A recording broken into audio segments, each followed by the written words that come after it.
Hello, everybody. Welcome back to Every Day is Friday. Before we dive in, make sure you remember to subscribe so you never miss an episode. Let's get into it. Today, I'm really excited to welcome Mike to the podcast. He's a man who saved over $2.2 billion in taxes and IRS debt. Mike is also runs a school and an orphanage in Haiti. We're going to dive into a little bit of everything. Let's dive into it. How are you doing, Mike? Doing great. I went for a 4-mile run this morning. I'm at my house in the Dominican Republic. One of my houses. I have two houses here. And then I went to a little workout. They closed at 12 and I came right back. You said you were ready to do a podcast, so I tried to get ready as fast as I could. I couldn't get on, as you know. I ran downstairs. I know a super smart kid who's 15 here. And he knew how to fix all the technical problems I was having. So here we are. Here we are indeed. And you know, it's always like a life lesson. It's always trying to figure out how to make everything work. And that's what we do here on Every Day is Friday. We make the little things count. You know, we work through the process of not having connection and getting through the links and all that. And I'm looking forward to having you on the show. And for the listeners who may not be familiar with your line of work yet, can you give us a quick rundown of who you are and what you do? Well, I am a president of an accounting firm, Fedele and Associates, for more than 25 years. But I've been an accountant for 44 years. So I'm 63. I've been doing this for 44 years. And I also am the president of Life for the World, which is essentially an orphanage and a school in Haiti. But we do a lot of stuff in Haiti. We feed the poor. We've put more than 5,000 through our school and orphanage in 24 years. I started it 24 years ago by myself. We can get into that story. I put 4 through medical school. So I'm the president of that organization as well. So I'm president of 2 companies, and that's what I do. You know, Mike, it's always fascinating to hear the why behind everyone's passions. I mean, why did you start an orphanage and a school in Haiti? Wow. That is the $64,000 question. I'll try to give it as brief as I can, but try to include the important points. I read a book called The Neglected and Abused of Physicians Here in Haiti when I was 36. No, maybe I was 37. I was 37 at the time. And I had taken a year off from everything. I had 2 young boys at the time, and married with 2 young boys. They were, I want to say 6 and 2. And I had been working since I was 13. I was tired, and I sold my first practice, and I just quit. I just stopped working. I'd been working so hard since I've been 13. And I said to myself, what am I going to do with my life? I had made myself a millionaire from nothing. I didn't grow up with, any money. I had a great family. I'm Italian American from New York City and the New York City area. And I was tired, and I said, what am I going to do with my life? Am I just going to continue to make money, buy another Mercedes, buy another house? Like, what am I going to do? And I had a deep passion for something else. And I read this book. Let me back up. I took a year off, and all I did is exercise, go to the library, and meditate. That's what I did. And be a father to my kids. It's kind of strange. As a 37-year-old guy who had been working his whole life, I just stopped everything. And it was one of those moments where, what am I going to be? What am I going to do? Is this enough? And it wasn't. I came to the conclusion it's not really what I wanted to do. I was called, and I'm going to tell you why. I was called to the misfits, the broken people, the people everybody forgot in the world. I knew I was called to that. I grew up right next to my grandfather, my Italian grandfather. My great-grandfather came in from Calabria, Italy, into Brooklyn, and I grew up next to my grandfather, okay, until he moved to Florida when I was 15. My uncle, my father's brother, was essentially got polio when he was a baby, and a bone disease, and he was never able to walk, and he crawled on the floor. So you can imagine, I lived right next to him. He lived with my grandparents because he was never able to be on his own. And I saw this every day. I saw my uncle crawl on the floor. And I'll never forget an incident that my father was a great man. He was a compassionate man, but he was a man's man. I'll never forget, my aunt was getting married in the Catholic church in the area, St. Gregory's Catholic Church, and I'll never forget this. Me and my brother Gino, that's my older brother, we were at the church outside, and we were making fun of somebody who was fat, a fat guy. And my father grabs both of us, one by one shirt, the other by the other. He puts us up against the concrete, and he says, don't you ever make fun of anybody ever again. I mean, the anger and the power in his voice, and I never forgot it, because his own brother grew up on the floor, but it wasn't his fault. He was dealt a bad hand. And so I grew up with that. I grew up right next to my uncle, seeing him every day almost like that. So that's really the background to, and the way my father was with everybody. Don't ever make fun of anybody. You don't know their story. You don't know why they are the way they are. And since then, I've had a very keen sense of justice, not just to myself, although to myself, but to others. It's almost too much sometimes. A very keen sense of what's right and wrong. I mean, stories like that just reminds us of what really matters, and you never know what someone's going through. No, you don't. You never know what they're going through, and you never know what put them in this position. It wasn't his fault. My father would always say, even the day when my uncle passed away, he took his own life actually at 50 through pills. And I only saw my father cry 2 times in his life. When my dog Rusty walked down our driveway, we've been with us 16 years, and the dog walks away. I don't know if you know about dogs. When they know they're dying and they love their master, they walk away from the house. They walk away and they try to die. And the second one was when I went to Florida, where my grandfather was living at the time with my uncle and my grandmother, and I met my father there. And we walked around the block, and he said, "I wish I could have done more for my brother." And he bawled his eyes out. Only 2 times in my life I ever saw my father cry, and those were them. And you have 2 boys, right? Yeah, I have 2 boys. One's 31, one's 29. They're doing great. They're real, like, they're young men, you know. I don't know if you would call that millennial or Gen Z right now. There might be right there. I'm not sure where the cutoff is, you know. But they're part of this generation, you know. And they're great kids, though. They're doing well. My younger son has got his own construction business in South Carolina. My older son, he's an auto mechanic, and he's doing great. They're doing great. But like this whole generation, you know, this generation, as my younger son and I were talking about, you know, Dad, my generation doesn't value family like your generation did. We just don't value family. And it's not his fault. It's not anybody's fault. It's just the way it is. And this thing got to be fixed somehow, because families is the foundation of everything. Yeah, indeed. I heard a story recently that a millionaire made a family gathering every single year. His big thing was, I'm going to pay for it all, but everyone's got to show up. And he kept it going for 60 years and keeping the family together. That was the key to his success and happiness. Right. Yeah.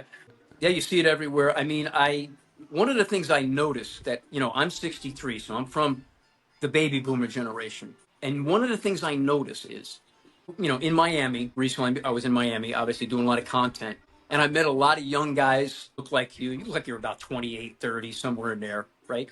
A lot of young guys like you. And I noticed there's a lot of out of shape and overweight people in Miami, but there's a few. I went to Boxer Gym and a few other gyms. I went to Rule Gym, and you got a few young guys that are extremely shredded and ripped to the core. But I notice in my conversations with them, they don't talk about fatherhood. They talk about getting more ripped. They talk about making the money. They talk about cars and women, which is fine, but they don't talk about fatherhood. This is the problem. Now, what lessons have you tried to pass down to your 2 boys? Well, one of them is, the most important is I wanted my boys to be self-reliant. That is what a man is. He learns self-reliance. Now, people take that the wrong way when they say, "Oh, you don't believe in God?" No, it has nothing to do with that. It has to do with a man being self-reliant. And what I tried to teach them through the years is, just the way I did it myself and the way my father taught me, is how do you get real confidence, not fake confidence? How do you get it? You set your mind, your hands to things that are extremely difficult, and you do them by yourself without anyone's help successfully over time. And that is the only way for a man to build real, true confidence in himself. And when you have that, nobody can say anything. Nobody on Instagram, the haters, nobody can say anything to disrupt that and to shake you from that foundation. That is the one thing I tried to teach them. I was extremely hardworking through the years, but I didn't shrug playing baseball and basketball and teaching them how to throw a softball and a football. And we went out a lot and we did a lot of fishing, but I did work extremely hard. And I was, an entrepreneur from the beginning. So I got that stuff in there while I'm working really hard and building my accounting firm. and running life for the world. My younger son has been with me to Haiti, I want to say about 4 times. He's been to the DR about 4 times, and he really fit right in with the kids. Yeah, why do you think so many men struggle today in this day and age? Woo, brother, that's a whole podcast in itself. I'll tell you one thing. Let me just jump in. Just tell you what I know is a problem. A man, one of the problems is porn, and I'm going to tell you why. First of all, when I grew up, what did you have? You had Playboy, you had Penthouse. Frankly, I didn't even know what masturbation was till I was 25. I swear to God. Nobody even did that. Nobody knew what a condom was. Really, I'm dead serious. And when you wake up in the morning, you should wake up with a hard package. And things that you do when you wake up like that, when you're doing that every day as a young man, you're like, I want a woman. Like, I want a woman to, to fix this. That's not the only reason you want a woman, but you have a real, how could I say, a natural hard package that you wake up with. They call it a woody, right? And that goes away throughout the day when you're exercising, you're playing football, you're going to school, whatever. But in the back of your mind, you're like, I want to eventually have a family, and I want to be able to, get my rocks off and shoot my load. You know what I mean? Well, now that's the way it was. That's the way it was. And men pursued women aggressively, not stupidly, not like, you're thirsty all the time, but aggressively. Okay. That's the way it was. And that's the way, and all over the world, it was like that, including the United States. Now you got guys spanking the monkey 2, 3, 4 times a day. The average 10-year-old has seen more naked women than Genghis Khan. So your balls are empty and your belly is fat. There's no motivation to pursue a family. There's no motivation to go after a woman with aggression, or with respect, but I mean aggression. There's no motivation. Once you've shot your load, couple 3 times a day, you're done. There's nothing else to motivate you to have a family and to pursue a woman in the right way. Now, there are some guys that do both, but I dare say there's barely any young guy I meet that says, yeah, I don't look at porn. Me, myself, I don't look at porn. Mike Fedele, I don't look at porn. It doesn't interest me. If I feel like looking at porn, I go for a 10-mile run or a 5-mile run, or I go work out. Like, it doesn't really interest me. But it is an addiction in your generation. And unless you guys stop it or it becomes illegal, I don't see how you're going to have a large population of men pursuing women. Now, that's the man's side. The woman's side is problematic, maybe more problematic, because at least you could get rid of OnlyFans somehow. At least you can make porn illegal, possibly. The problem with women is they have too much access to men. Take an example. When I'm a young guy, I'm in high school. Take my girlfriend in high school. I was 17, she was 16. What do you have? Very good-looking girl. All you got is the guys in high school, maybe the town over, a couple of towns over. That's it. That's all you got as an option. She gets to be 20. She's in college. Same thing. You got the guys in college. You got the guys from your town, and that's it. Now, a hot girl has 100,000 men on Instagram. Could you and I compete with that? We have a problem. Or let's say I'm only 5'7". She meets a Mike Fedele who's 6'4", but got all the other stuff that I got. She's going to bounce. They have too many options, and they're not strong enough. Some women are going to get really triggered by this. Women are not strong enough to say no to that. Why? Part of it is because they're hypergamous. They're always looking for the best option that they have. They're not satisfied. And now even more, it's like they're addicted to that hypergamy. They're addicted to it. They can't stop. They see a guy on Instagram, and what does a picture show you? It almost shows you nothing about him, but you're like, you know what? I'm gonna DM that guy. And that's the problem. You got women with too many options. You got men with too much porn. Until you get rid of that stuff, we got a problem. It seems like technology changed everything. I mean, for the men, it's just too accessible to get to. It's too easy. And then the women, it's basically too easy to just put themselves online and then they get 100,000 followers. It's like, and for a woman, let's take one that's really trying to be loyal to her man. There are a few. There are some. But then you have a problem. You have some kind of small problem. It's just too easy to bounce. It's just too easy to just, you know what, girl, I'm tired of this. We had an argument for last 3 weeks. And like I said, she gets, she gets DMs from like 20 hot guys that morning. And it's just too easy. So somehow we've got to stop this. Like, I think at some point, we got to come to the point. And like I said, I got 2 boys, and who knows if I'll ever be a grandfather? I don't know. It's not that important to me. It's more important for them to be happy, and other young people I know to be happy. We got to get to the point and it's like we don't know what would turn it, where everybody is like, we're tired of this. We're so empty and so tired of this way of living and no family. We're going to change it. And it's got to be like a movement that you can't stop. It's got to be organic. It can't be something the government puts on you, because they tried that in other countries, like Belgium and Hungary. They tried paying people to get married and have kids. It doesn't work. It doesn't work. I mean, once again, the generation now, the Gen Zs and the millennials don't value family. That's gotta happen organically, where you really see that having children, in spite of its challenges and difficulties, is one of the most, if not the most valuable and significant thing you could do with your life. I look at myself as a father, as a very imperfect father, nonetheless, but I take great joy and pride in saying that I have two young boys who are doing well in this world, and I was a part of it. It does seem like the generations of Gen Z, the millennials, it's like they don't want to have a family. It's kind of scary at the end of the day because they just want to hook up culture. But what would you say? You're right in this culture.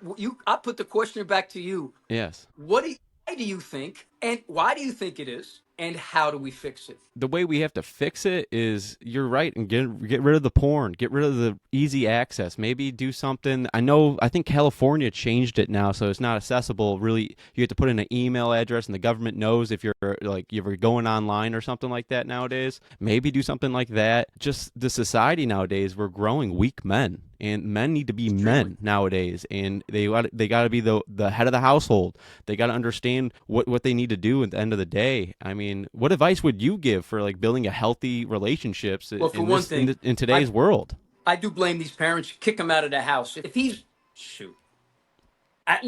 25, he's got to be out. I'm sorry, he's got to be out. At 18, my generation, you're out. I think I spent 1 month with my parents in college. 1 month. And I paid rent for that 1 month, and I was out. In fact, here's what is amazing to me. I loved my father. I loved my mother. I couldn't wait to get out of the house. You think I want to live with my mother? Mothering me? What? I don't want my mother asking me, did I eat dinner tonight? When are you getting up for work? When are you going to bed? What are you watching on TV? Who are you dating? What? No, I want to be out. I'm a young man. I want to get out as fast as I possibly can. And now these guys are staying in as long as they can. That I don't understand. It definitely is I'll call it trauma inside the soul of men. Women, you could understand a little of this, a little more. But men, why do you want to live with your mother? Now, your father, I can understand if he's like a man's man and he's almost kind of like your friend. Why do you want to live with your mother? She does your wash, she does your food. Like, why do you want that? It makes no sense to me. Don't you want to get out there and be independent and attack the world? You can't do that living under your parents' roof. So the parents are to blame for this. The parents are also to blame for it. Not completely, because if you're a young guy, that's your choice to get out. But your parents, you're out of here. I'm giving you till 25. That's it. And after that, you're out. And make it clear. But now, I mean, I had an IT guy working for me. He was living with his parents. He's 48. If I'm lying, God strike me down. 48. What? That's you're pretty much like going to slide into home like that, as far as I know, into retirement. If you're 48 and you're still living with them, I don't know that there's any hope. I don't want to say there's no hope, but at 48, come on, bro. You got to be kidding me. So I partly blame the parents. And secondly, you just got to step out and you just got to do it. And you just got to learn to get out on your own. As I said, one of the things that helps you as a man and gain confidence is doing extremely difficult things by yourself with no one's help over a long period of time to gain confidence. And once you do that, you will have real confidence. But as long as you're in the cocoon and you're in the bird's nest, getting fed with the worms every day by your parents, you're essentially a grammar school child in an adult body. It doesn't seem like it's going to happen anytime soon. Sometimes you just got to step out and do it. And life is very imperfect. Yeah, you got a student loan that you can't pay off. Yeah, you can't buy a house. Okay, the mortgage is going to be too high. Yeah, I can't even buy the car I want. So what? We all started like that. I left my father's house with his Honda Civic. I couldn't, and I didn't barely have enough money for the rent. I had like maybe 1 or 2 months cash saved up. But let me tell you this. Let me go back. I had 3 jobs when I graduated college. Forgot to mention that. 3. And I'll actually include a 4th, but technically 3. I was a full-time accountant in New York City in Manhattan, working for Ernst and Winnie. Now it's Ernst & Young. So I started with Ernst & Winnie. I don't know if you ever heard of Ernst & Young, okay? Then I moved over to Price Waterhouse. So I left as a tax manager with Ernst & Winnie, now Ernst & Young. While I was working full-time in New York City, commuting an hour 40 each way, door to door. So at that time, I was living in a suburb of New York City in Harrison. I commuted into Grand Central. From Grand Central, I took the subway. From the subway, I walked to the office. That's an hour 40 each way. Okay. And Thursday, Friday, Saturday night, I was a waiter at high-end restaurants for cash money. Really good money I made. And then on the weekends, I caddied Saturday and Sunday. That's how I made my money to make for college. I would caddy at a country club. I started at 13. And I caddied until I was around 26 or 27. Caddying, golf bags on my shoulders, even though I was a CPA. So I had 3 jobs, and I just socked money away. I kept socking it away, 10 grand at a time. I never forgot. I got my 10 grand, put it in the bank. Another 10 grand, put it in the bank. Another 10 grand, put it in the bank. I didn't buy stuff in my 20s. I was trying to save money because I did not want to be poor. I didn't buy the cars I could. I could have bought a Porsche at 24 or 25. I drove a Honda Civic. I didn't care. Nowadays, all these kids, first of all, they're doing it with money that's not even theirs. You're doing it flip-flop. You should be building your life in your 20s and mid-30s, even up to 40. And then when you're there, then you have your own money to start spending and to start living the kind of life you want. You all got it flip-flopped. You're eating your dessert before you're finished. That's the problem. It's not about how much money you have. It's about what you do with the money you got. Yeah, absolutely. So I did life differently. I didn't do barely any dating in my 20s. All I did is work. And I started at 13. I'll tell you a quick story. Talk about my father and me and how he was with us, me and my brothers. The day I graduated 8th grade, okay? The day after that, 6 a.m., my father walks in my room. Mikey, get up. I'm like, what? Get up, Mikey. Got to go to work. I thought he said he's got to go to work. No, he was saying, you got to go to work. Get your stuff on, get your clothes on, and go over to Real Ridge Country Club and start caddying. Now, my older brother was already caddying. He was 2 years older than me. But I didn't imagine he was going to tell me to start caddying. I had just turned 14. Okay? And I didn't have any access. I didn't have a way to get there. I had a bicycle, but it was broken in time. What did I do? I got my pants on. I was an athlete my whole life, by the way. It's a whole nother story. I was an athlete. I ran to the golf course and ran back that whole summer. 2.2 miles there, 2.2 miles back. Plus I caddied at 14, okay? So that was my life, my summer of my 14th year. And then I did that the rest of my high school career. And I tell people, I have not had a summer free since the day I graduated 8th grade. And thank God for that, because I learned a hard life. And by the way, let me say this. I'm Italian-American. I caddied at a Jewish country club. And by the way, the fathers of the girls in my high school really didn't want me to date their daughters who were Jewish because I was lower class. People don't know that now. Like an Italian-American back then was lower class. We didn't feel we were lower class, but they treated us like that because we didn't have money. And the country club was a country club where some of my classmates' fathers were members and they were members. And I remember they would get on the balcony when I would finish an 18-hole and they'd throw peanuts to me. I swear to God. My father would, and it, pissed me off. I was a young kid. I didn't say nothing. He said, listen, my father said, listen, keep your mouth shut and just work and just forget them. He says, you already know you could beat them in an 18-hole match, Mike. You were 15. You could beat everybody there. So you already know that. It was the truth, though. I played to like a 4 or 5 handicap in my teens without any lessons. And so he said, just keep your mouth shut, work there, and then become rich yourself, and then get somebody to caddy for you. And I said, you know what? That's what I did. I listened to my father, kept my mouth shut. But nowadays, if you did that, shoot, they'd have you friggin' in jail. But I was mistreated as an Italian-American by the Jewish people. It just prepared me for a hard life, that's all. It just almost seems like Gen Z and millennials, it's very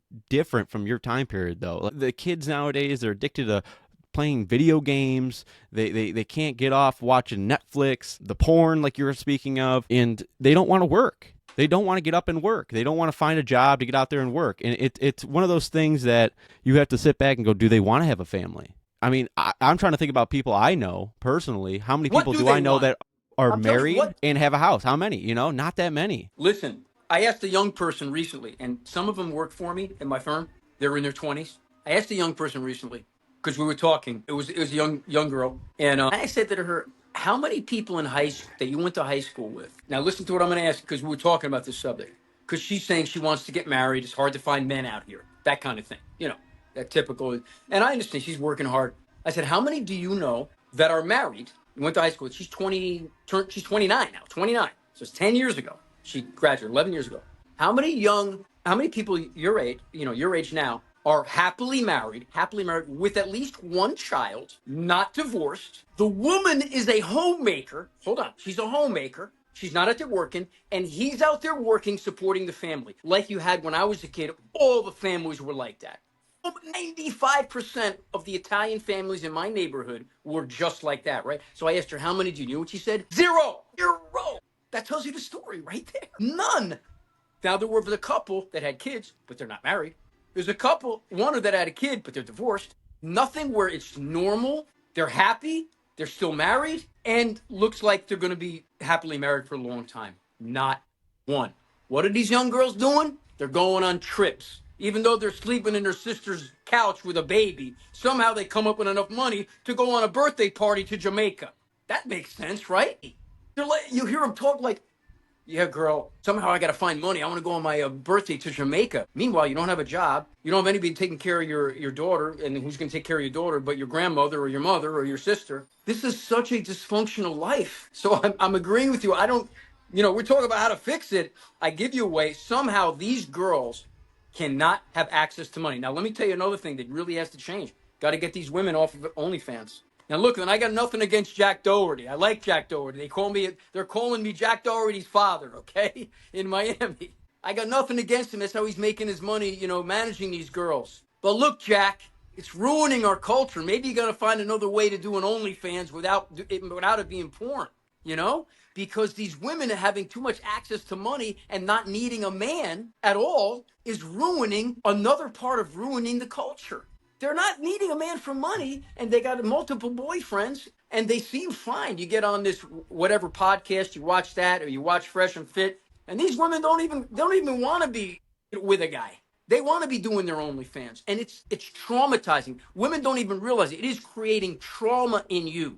When you have that many penises inside you, you are going to be traumatized. Whether you realize it or not, women just were not wired for that. You can't have that many penises inside you and feel good about yourself deep down. It's impossible. You heard me say it here. It is impossible. So we gotta somehow make it illegal along with the whole porn culture and the whole porn industry, because it's not just like the freedom of doing what we want. It's saving our world. It's saving us. That's what I'm talking about. Mike, can I get your perspective on this? What if we bring religion back into households a little bit more? I mean, religion has been traditionally Christianity, although you've got a lot of Muslims in our country now. I am not, and I want to be clear on this, I'm not talking about Palestinians or Iraqis or Iranis or what have you as people.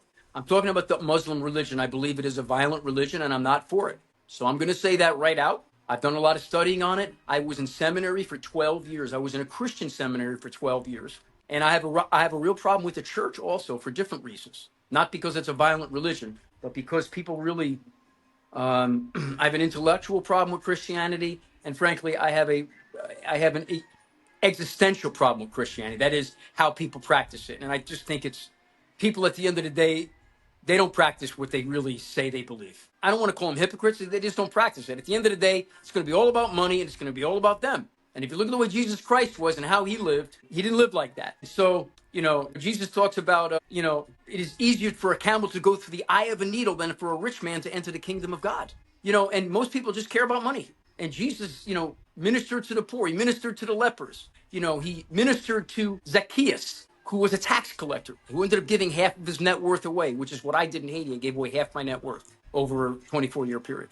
Okay? So people really don't practice it. He says, whoever has left father and mother, brother, sister, houses, and has followed me shall receive 100-fold in this life and eternal life in the life to come. Well, how many people that do that? Almost none. So I'm just saying, even the pastors, they want to be the richest people and have the sexiest women in the church. I'm just being honest. I'm just keeping it real. It's really, Christianity is largely a business. And where it's not, you got people doing outlandish stuff like building an orphanage in a school in Haiti or doing other things that they believe is a true expression of Christianity or the religion that they believe in. And you really read the Sermon on the Mount, blessed are the poor, for theirs is the kingdom of heaven. So what I'm saying is, should you bring back religion? Yes, the right kind of religion. I believe Christianity is the best model for religion that we know. It's the best model, even though you have a lot of people that don't practice it. It's the best model. In fact, I would lean to saying that Jesus Christ never rose from the dead. If you want to know more about that, look at Bart Ehrman's Bartmehrman videos on YouTube. And if he didn't rise from the dead, possibly there's no heaven and no hell. And however, Christianity still to me stands as the best religion, I'll call it, faith that exists on the planet overall in terms of how we should live, how we should treat people, etc. Mike, I always say this, what you are is God's gift to you, and what you do with it is your gift to God. I mean, you were in the seminary for 12 years. I mean, what is something you still value from your time in the seminary? I went to seminary because I wanted to know truth. I paid my own way through it. Most people, they get their denomination to pay or their church. I paid my own way through it. I wanted to know the truth. And I studied Greek and Hebrew. I was an aspiring Old Testament and Semitic languages scholar.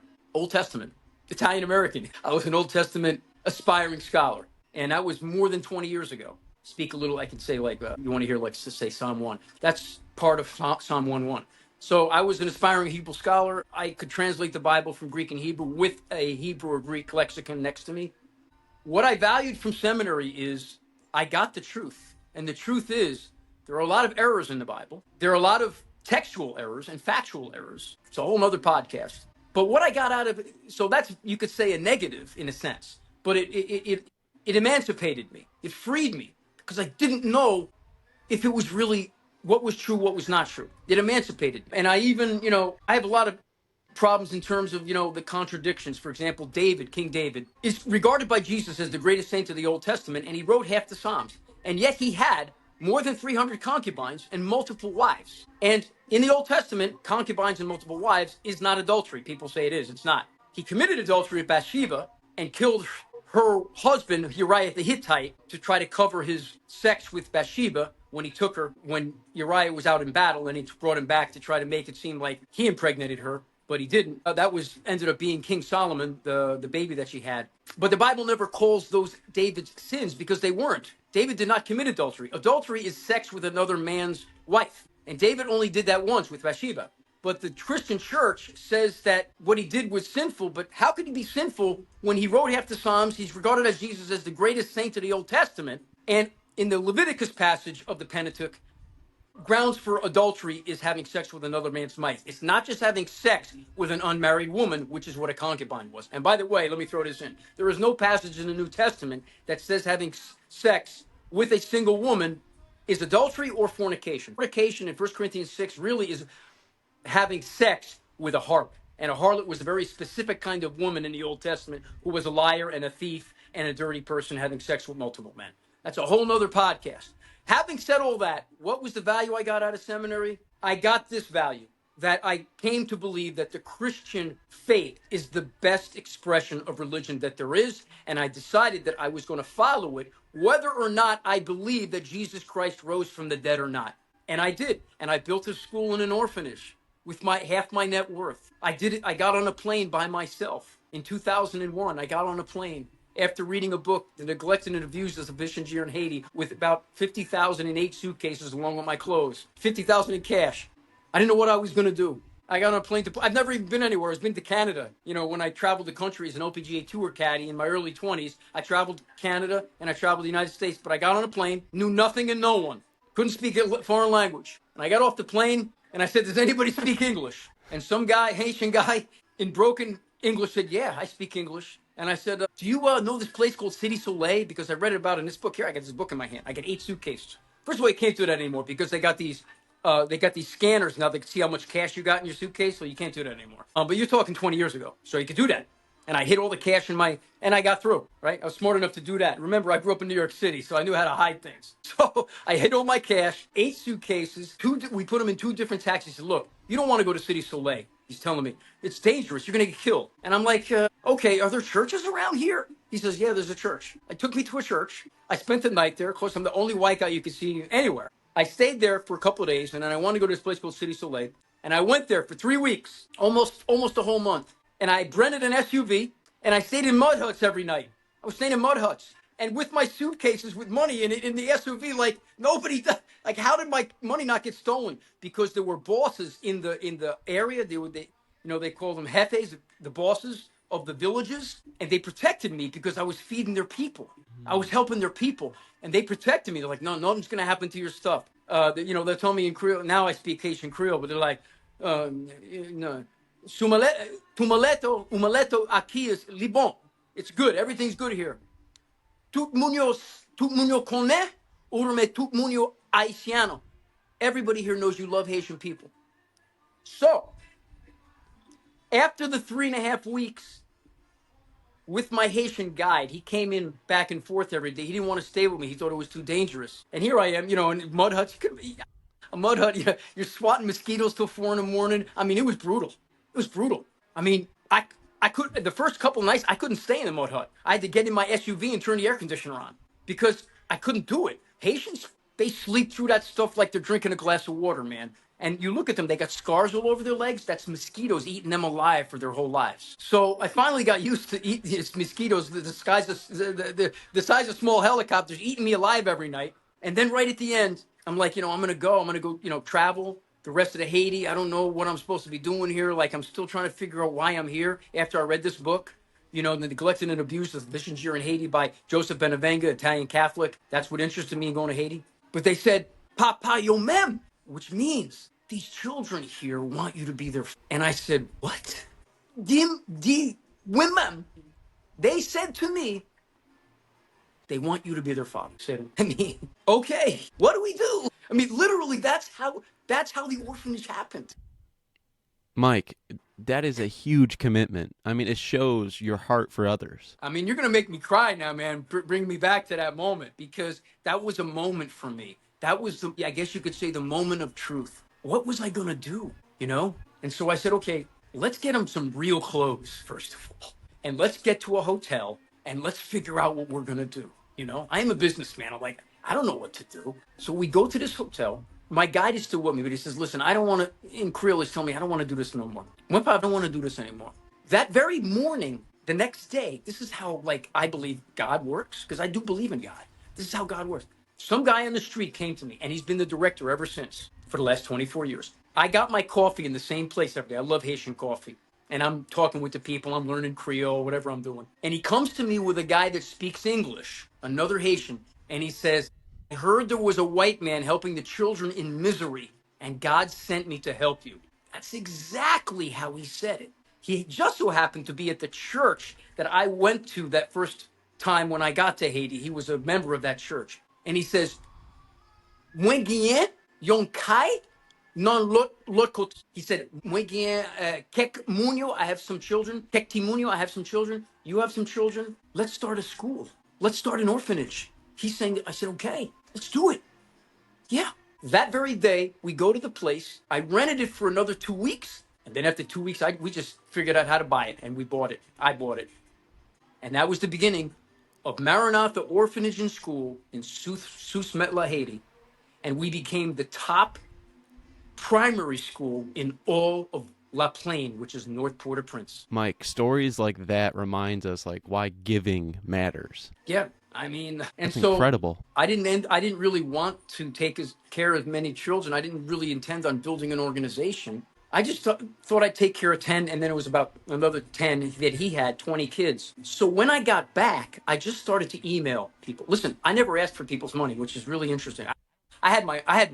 I'm not Bill Gates, okay? I don't claim to be that, but I had money, and I felt I could take care of 10 kids for a long time. I felt like I could do that, and now 20, whatever. But I got back. And people were like, where were you, Mike? Clients, work associates, old high school people, college people. Like, I went to Haiti. I'm like, why'd you go to Haiti? Like, well, I read this book, blah, blah, blah. And now I guess I have a small school. I have I have kids in it. And they're in a one-room class. And by the way, they're all staying there together, which you don't want. but there was nothing. We didn't have anything else. And so immediately I start giving the money to Maurice. Maurice he's the director. Maurice Dina Joseph is his name. And he was my contact guy. I kept wiring the money to the bank account, or there's no Zelle at that time or Cash App or anything, but we did have Western Union, and I had the bank account, and it was constant. And I was going back and forth, and people wanted to be a part of it. And this is the amazing story.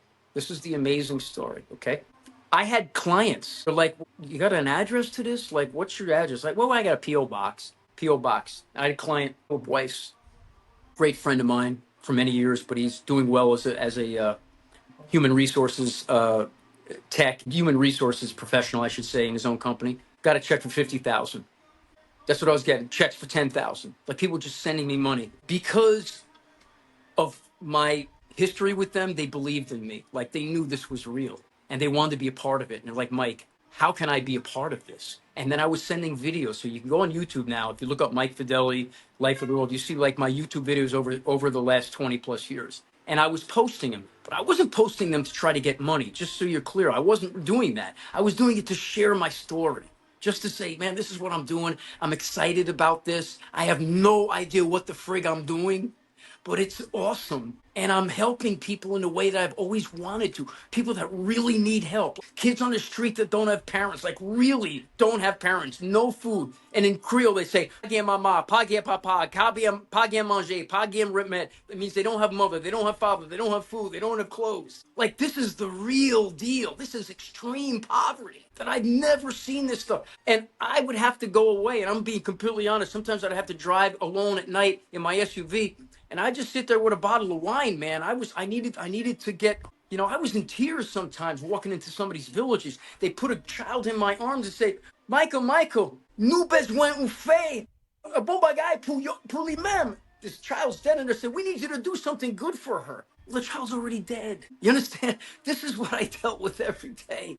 But yet there was the heights of joy and the depths of sorrow at the same time. And so when I got back, I started sending emails and videos to friends, family, associates, and clients, and they wanted to be a part of it. And since then, I could talk about my money, but I'd rather not. Since then, we have raised more in 20 plus years, more than 4 million outside of my money, and more than 1,000 donors. So that's the proof of the pudding that it was real. And we've had more than 200 on mission trips, more than 200 people come on mission trip. Now, we haven't done that over the past 4 years because Haiti's very dangerous now. It'd even be dangerous for me. I mean, I would probably get, I wouldn't make it out of the airport without getting kidnapped. I wouldn't make it out of the airport with all the people I know. It's a very dangerous country to be taken over by gangs.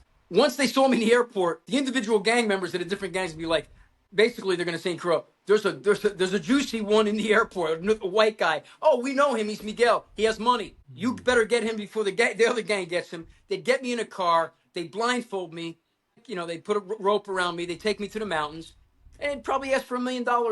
And if you don't do it, they're going to cut my fingers off, and they're going to, cut my fingers off with a machete and cut my ears, and I'll bleed to death. That might even happen anyway after they get the $1 million. So we haven't had a mission trip in more than 4 years. And it's very dangerous to go to Haiti. And but we still running the orphanage in the school, even though we've had some setbacks with the gangs. And that's the story in a nutshell. And by the way, I've done a lot of food distributions in other areas as well, not just the orphanage and school. We've done food distributions in areas like Little Afrique and Port-au-Prince and Croix des Missions, Croix des Bouquets, Bon Repos, Latin, many places. I mean, what's a moment from Haiti that really stuck with you? I mean, you brought your kids there too. Yeah, I brought my younger son's been there 4 times. That was a great moment. I brought my niece there. That was a great. My brother's been there. My older brother Gino's been there. I've had a lot of incredible moments. My life has been on the line a couple of times. I was held at gunpoint several times. I was ambushed. I escaped. And that was one time I was getting tires for my SUV. I was getting a tire for my SUV. And it was dark. It was getting dark. And by the way, in Haiti, there's no street lights. So if it's 8 o'clock, that's it. You can't really see well. So I was in this place called City Soleil. It was near City Soleil. Which I mentioned that before. And very fast, Haitian came up on me. One grabbed my arm, the other put a gun to my skull and said, "I'm tout cold ou bien, blanc. Cognac, rapide. Give us all your fucking money, white man, right now, fast. And people say, weren't you scared? You got to remain cool, man. Now my operations manager was there, not the director of the orphans, but another guy named Simon. And he's from the ilk of them in extreme poverty. So I got one guy that grabbed my arm, and the other guy got a gun in my skull, a revolver. And it's kind of dark, but Simon just walks over. We're both, he's real cool. And he says, do you know who this guy is? Do you know him? Which means he's helping many of our children here in Haiti. God is with him. God is going to do a bad thing to you. So the guy's sitting and he goes, I got my hand right. Okay, Blanc. He said, okay, white man, you got $200 for me? I'm hungry. We can do something? I said, yeah, man, I got $200 here. And he left us alone. Amazing.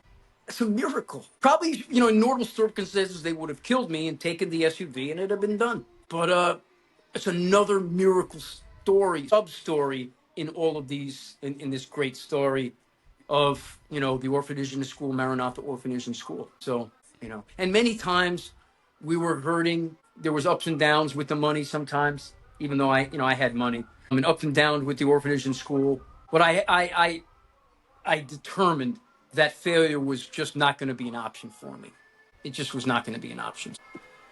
Things have worked out. And I'm going to put a link in the description down below to your orphanage, and however anyone can help that's listening that wants to reach out to you. I'll put all your information down there. And I really want to ask you, how did the hurricane affect you in Haiti? It wrecked our orphanage and school. More importantly, a lot of people were without food. But I'll tell you a quick story. The SS Carl Vinson, which is the largest aircraft carrier in the world, which is a U.S. aircraft carrier, was delivering food to Haiti. I was called in. At that point, I'm a president of a non-for-profit. I got access to helicopters, government contracted helicopters. Like, I got in. They helicoptered me in. It's like, $12,000 a day for one of those things. I got it for free. So some people in my organization made the calls. I went to the airport. I got helicoptered in. No, I got airplaned into Santo Domingo first, Dominican Republic. Then I got helicoptered in to Susmatla, where my orphanage was. Because it wasn't so much that the destruction of the school, that was important, but we couldn't get food to the kids. Now it's 3-4 weeks out, and people are starving all over. Okay? Really starving. So I got to Susmatla. Susmatla is the place. It's the city. It's a small town. Okay, not a real city. And when I got on the ground, I got bull rushed by everybody. Thousands of people like Miguel, Micah. Nous besoin manger. We need food. Nous besoin d'eau. We need water. I said, okay, pose. Everybody take it easy. Pose. So, at that time, cell phones were okay. They worked. And I learned that the USS Carl Vinson and other aircraft carriers were delivering food at port. This wasn't going to work. I needed them to helicopter it in to a huge field in Susmetla. So here I am on the phone with the captain of the USS Carl Vinson, me, Mike Fedele. And he says to me, all right, let us meet you first in the field. We're gonna come in a helicopter. I'm gonna meet you first in the field. We're gonna do a lay of the land investigation. We're gonna do some reconnaissance and see what's going on here. That's smart, right? We're not gonna just stop and drop food. They come in. He's in the helicopter along with a couple of his officers. Shook his hand and everything. This is an impressive moment. Here I am with the captain of the USS Carl Vinson, largest aircraft carrier in the world, in Susmetla, Haiti, in a field. And he's looking at all these people. Now, I had some Haitian men, because they trust me in this area, to back everybody up. Everybody got to be backed up. And I had young Haitian men doing that work for me. And he says, listen, we have an order. We cannot shoot, okay? We can't shoot. But we're concerned that these helicopters are going to get bull rushed once we drop. I said, I promise you, that is not going to happen. I looked at him and I said, I promise you, these are my people. They are not going to bull rush us. I told every one of them, they're all going to get some food. I got at least 40 men, young men, keeping everybody back. He says, okay, I'm going to trust you. That whole day and the day after, they dropped food there. We got food to everybody. And he told me afterward, the last drop, he said, you know what? This was the most organized food drop that we did in this whole country. All it was communication. He didn't know an American. He didn't know anybody like me. Like, I'm an American like him. I'm an older guy. I'm a professional. I'm a president of a company. Like, that made him comfortable. Otherwise, that food would never have been dropped. It's all about connection and communication. I had communication with the Haitians. He had communication with me. I had communication with him. He had communication with his people. That they trusted him. It was that kind of chain, and it worked. Mike, what kind of legacy do you want to leave behind? I mean, you do so many powerful things. Man, what kind of legacy? I guess the legacy that I'd like to leave is wow. Give me a second to think about this. What is the legacy that I really want to leave? I guess it's two-part. The first part is to leave a legacy to know that I made a difference in people's lives for generations to come. Baby Chan, who's now, brother, you're going to make me cry. I mean, they're doctors. And I guess the second thing I'd say is I would want, this is the legacy I want to leave, more so for myself than maybe for anybody else, but anybody that cares to follow that would be, I left everything on the playing field, man. I held nothing back. I didn't hold my money back. I spent half my net worth. I risked my life every day on the streets. I had double pneumonia. I was on my deathbed twice in Haiti. I fixed people's problems, tax problems, IRS problems that other accountants just walked away from. They couldn't do it. I attacked the most difficult problems that were before me in my life, and I held nothing back. I put it all on the playing field, and I guess really, that's all any of us could ask of ourselves. That's what I would say. Mike, what is the biggest driving factor for success in your career? Trying to make sure everybody in my tribe is taken care of. Man, I could live under a banana tree. I have lived under a banana tree. Making sure everybody's taken care of and everybody's okay. My kids, their mother, relatives, my kids in Haiti, my clients, my employees. I just want to make sure they're okay. And if they're okay, I'm okay. And then when they're not okay, I'm not okay. That's probably the father in me. There's probably they're part of my personality and that just comes from my father. He was very much a father. And now I'm the father. I guess you could say I'm the godfather now. That's who I am. I'm that guy. And I just got to own it. That's what I would say. Mike, I mean, was there something significant from your childhood that shaped you into who you are today? Ooh, you ask a very powerful question, and there is. I'm going to say this, and I want you to put it out on the internet because I know I'm going to get people going to try to hack me to pieces for this, but that's okay. They've already hacked me to pieces for everything else. I was a bedwetter. I was a chronic bedwetter until my mid-20s, okay? And I thought about sharing, I thought about this on podcast. Now you just asked a question, and I'm going to answer it now. And I was going to let this go, but now I'll answer it. And that does shape me, even what I did for the misfits of the world, because in some ways I felt like a misfit. I didn't fit in. I couldn't go on sleepovers. I couldn't fix the problem. I'd wake up in the morning, my whole bed is filled with pee. My mother make me rip my sheets off my bed and put them in the washing machine. I'm, 8 years old. I don't know what the hell I'm doing. I'm different. I couldn't go to sleepovers. My best friend, Robert Allbell, would make fun of me. And then we get into fistfights. And I got into a lot of fistfights in grammar school because of this. I had to defend my ego, I guess. And I'd forget my friend, Robert Allbell, who was my best friend, by the way. He put on the chalkboard in Mr. Curran's class when I was in sixth grade, Mike Fedele pees in his bed. I walked into the classroom and everybody's looking at me. And at that moment, I'm like, I became an ultimate competitor, like beyond imagination. And when you asked me something shaped me, that problem I had into my mid-20s shaped me. In some ways, it was trauma. I'm not going to lie. Knowing peeing in your bed, you're 8, 10, 12, now you're 14, 16, you can't stop. Back then, they didn't have a solution for this. I had an involuntary sphincter valve that just didn't work. Now they know how to fix that. Parents didn't know anything about that. They're just, if I was an old school Italian, what does he know? Nobody knew anything. My doctors didn't even know. So here I'm every single night. When I say every night, I mean every night I did this. Didn't matter if I didn't drink water or drank water. It didn't mean I didn't. Anyway, but I became an ultimate competitor in everything and anything. And so that shaped me. And I was going to outwork you no matter what the cost or price was going to be. I was going to outwork you. So even in my early 60s now, I'm a competitor. I want to run the Miami half marathon. I want to win my age group. I'm a competitor. And listen, that's not all bad stuff. Even though you could say You could say, in part, it comes from trauma. But I'm an older man now. I've had a lot of years to work through all that. But it did shape me into the person I am. And I say largely it was positive. Although I've done some things, you know, I've flown off the handle, gotten into fist fights, particularly when I was younger, that were unnecessary, you know. And now I'm an older guy. I don't want to do that anymore. Nobody wants to fight.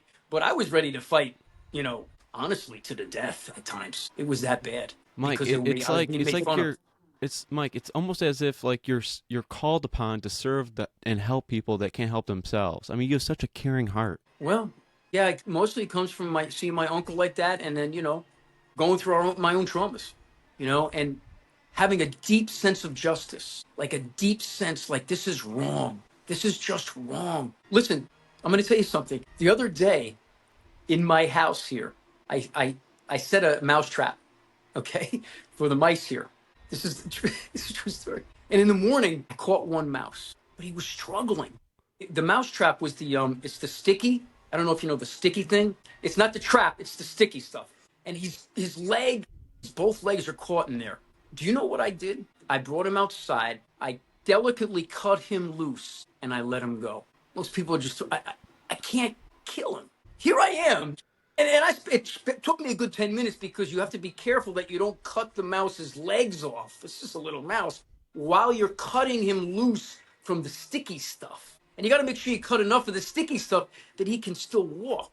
You might think this is crazy, but I did that. I do that all the time. I won't even kill a roach. Honestly, I'll put him a piece of paper and I'll put him outside. That's who I am, man. I don't want to kill anything. You have such a caring heart and helping. You need to, you have this drive to help people and animals and anything that just needs help and that can't help themselves. Yeah, I have a deep sense of justice, and I do feel deeply. My father would say to me sometimes, Mike, you're the kind of kid that loves being where all the action is, you know, where the switchblade fights are, where the you know, the rumbles are, but you're too damn sensitive. That is so true. It is really who I am. I'm a very sensitive guy. Very, very, but I want to be where all the action is too. It doesn't fit, you know, it doesn't fit. But that is true. That is a very true statement. Yeah, for me, it's don't let your emotions control your reality. What do you mean by that? So, you know, if you're in a state of mind and someone's yelling at you and then you just want to yell back, maybe just step back and take a deep breath and not just get all angry at their level of energy. Yeah, you're right about that. You're right. I have to learn a little bit more of that, but you're right about that. Absolutely. That is very, very true. Especially now, I want to say something about my Instagram because I'm sure so many people are going to see this on Instagram. Just so you're clear, a lot of Gen Zs and millennials, and probably some older people, you know, some people, guys my age are haters too. There are a lot. I will never, ever initiate, like if I see somebody that's overweight or ugly or something negative, you'll never, ever see me say something negative initiating it. I will never do that. I don't believe in that. But if you hit me hard with a stupid comment like, Fedele, take that toupee off your head, and they say it in a way that is really despicable, I'll give it back to them. I will give it back to them. If they draw first blood, not always, but if you draw first blood, I'm going to give it back to you, and I'm going to try to teach you a lesson. Maybe your parents failed with you, but I'm not going to. I'm going to give it right back to you. So I do give it back, but I want to be clear to the whole internet community. You cannot find one instance where I would initiate something like that with somebody who's struggling with something or handicapped. You would never, ever see me do that. But I will hit you if you say something stupid on my pod or someone else that I think you're being unjust. I will hit you back with a post. I love that. And there's a lot of haters out there, and it's just one of those things that you can't stop it. People are going to be behind screens talking because they're not going to be seen. You know, it's just one of those things in the internet. Yeah, the keyboard warriors. happens. It happens to everyone. And the keyboard warriors, I call them. And Mike, the show is called Every Day is Friday, and Friday has a special energy, whether it's like freedom, excitement, or just feeling of accomplishment after a long week. Mike, I want to hear from you. What does Friday mean to you? Just that, man. It's time to relax a little bit. So usually I'll take on a Friday. I like a little Chianti, a little Italian wine. At the end of the day, it relaxes me. I'll sit out on the porch here in this area, Santo Domingo, or wherever I am, my house in Chicago or Miami, and I'll just relax with a nice little glass of wine. I'll just take in the environment, take in the neighborhood, and that's so much something. Let me say this, something I like about this area, Santo Domingo, where my house is. It's a neighborhood. It's like what I feel like when I grew up. You go back to the neighborhoods in New York City. It's nobody's out on the street anymore. We used to play manhunt and Ringolevio and, and tag, all this stuff. We'd be out till 9, 10 o'clock at night until your mother demanded you come inside. And that's what it is like. You got these kids on skateboards and on bicycles and playing around and dancing. It's just fun for me. It just is, it makes you feel alive where you got a neighborhood like that. And that's why I got the house here. I didn't get it sequestered in the mountains or something. I'm a city guy, and I like that. And I'll sit on the porch and I'll chill and I'll say hi to the neighbors and I'll watch the kids. And it's just a lot of fun. Yeah, bring that energy into your everyday life. Every day is Friday. Exactly. Every day is Friday, man. And this has definitely been like a Friday. Indeed it has. And Mike, this is your chance to leave the listeners with something powerful. Is there anything else you want to share? I would just say, one day at a time, accomplish something difficult that is before you. Don't try to bite off too much more than you can chew. Just take one challenge that is before you and accomplish it by yourself without anyone's help, and be satisfied that you did that by yourself with no one's help, nobody's advice. You did it, and put that in your pocket as your reward for your good feeling about yourself that you did it. And then you go on to the next one. That's what I would say. Just keep on stacking those small wins on top of each other. Yes. Keep on stacking those. I like the way you said it. Keep on stacking those small wins. And then you're going to look back and you're going to say, you're going to be the hero of your own story. Nobody's going to need to tell you you're the hero. You're going to know that you are the hero of your own story. And that's really all that matters, is what you think of yourself. It's almost as if you want to have like a TV crew following you. You got to think about it like that. Absolutely. And you're the main star. I've said that on podcasts. I don't really care what y'all think about me. The reality is what do I think about myself, and what do you think about yourself? That's really all that matters. Mm-hmm. So yeah, but once you're stacking those wins, you are going to know that you are the winner and you are the hero in your own story. Mike, I know the listeners got a lot of value out of this. It's been an awesome conversation. I appreciate you being here, man. Likewise, man. Thanks for everything. Thanks for having me. No, thank you for sharing your stories and experiences. And to everyone listening, stay tuned for more amazing stories on Every Day is Friday 365. If you enjoyed this, make sure you follow, share, and keep that Every Day is Friday mindset going. Stay inspired and make every day feel like Friday. Until next time, everybody.